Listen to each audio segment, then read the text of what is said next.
Hello all, Agna here, and today we are going to get into a review of the new ant Leptomyrmex Burwelli. Still can't pronounce these names, but let's get right into it.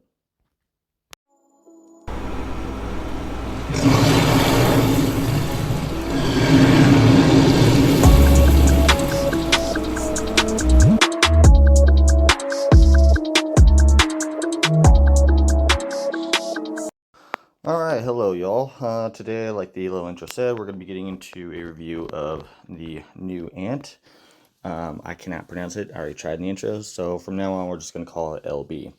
But before we get into that, gotta get into the usual shenanigans. This video is sponsored by Aptoid. We're using my code AGNI2023. You can get anywhere from 5 to 40% off all in-game purchases. Full description as to how to take full advantage of this is down in the description down below, as well as a video showing you exactly how to do it. On top of that, people have been asking me if I would be willing to make a Patreon. If there's any if anybody's interested in me actually doing so, comment down below or say so in the credit down or say so in the Discord, and we shall see about doing just that. Sorry about that. Got a random call in. So yeah, let me know. All right. So getting right into it. All right. So as always, we're gonna ignore skill 1, skill 3, skill 4, and skill 6, as these are always skills that pretty much are the same across all the ants with the exception of the masters that give you a little bit of march speed. So let's get right into it.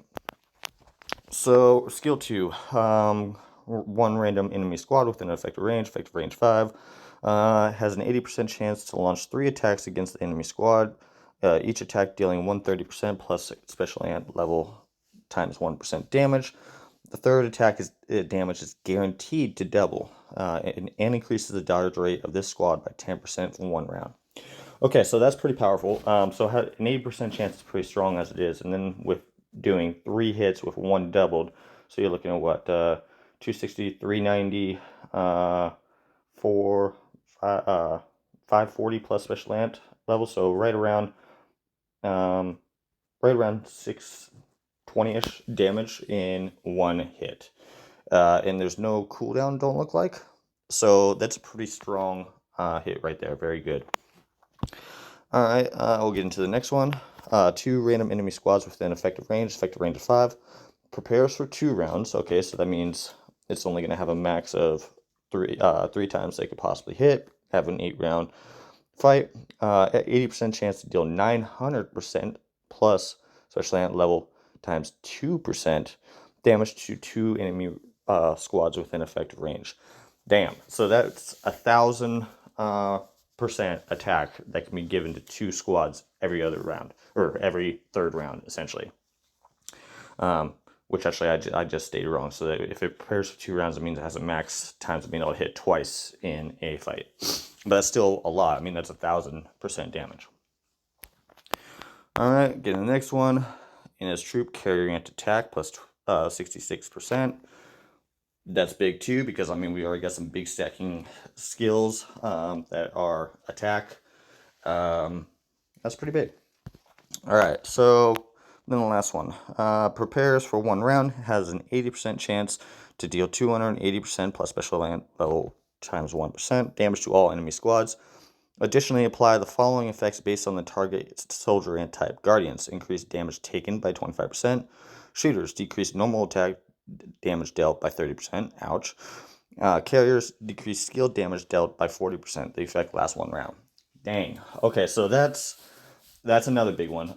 So that's essentially nerfing all 3 of the types. As you know, from my previous videos, skill damage is a base derivative of normal damage. So for shooters, that's especially critical, because if you're reducing down the normal damage that much, shooters are meant to get in, get out. So you're decreasing their overall potential damage from that. And it's an 80% chance to be able to proc, so that's pretty big. Same with carriers, decreasing their skill damage dealt. So even if you're facing another LB, if you're decreasing down their skill damage, so ants like Crystal Carrier, or Golden Crystal, and this ant now, That's a huge hit. All right, so obviously this ant is pretty much a powerhouse. The one bad thing about it, and the one counter that there is against it, is really the fact of being able to, if you're a shooter, being able to get in there and knock them out before they're able to get through either this prep or this prep.